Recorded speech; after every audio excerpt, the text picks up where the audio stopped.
Here's how to remove a collaboration on Instagram after posting. Now open up the Instagram app on your iPhone or Android, it works the exact same.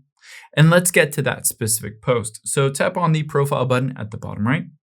You can do this either with a post or an Instagram reel. I'll show you on a post first. Just tap on that post. You can see at the very top, it's a collaboration between me and my YouTube account. I can remove it by tapping on the three dots at the top right, and then tapping on edit midway down.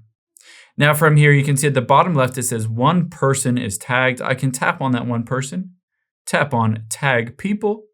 And now from here to remove the collaborator, I can tap on the little X next to their name and then just hit done. And it's removed them as a collaborator.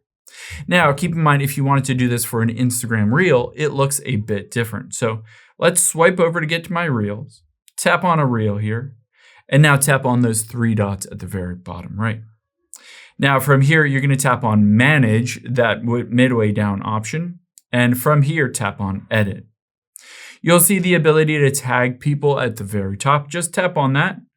And then you can see invite collaborators. So if you've invited a collaborator and added them, again, they'll show up on this list and you just need to tap the little X next to their name and then just hit done. And now you have removed them as a collaborator.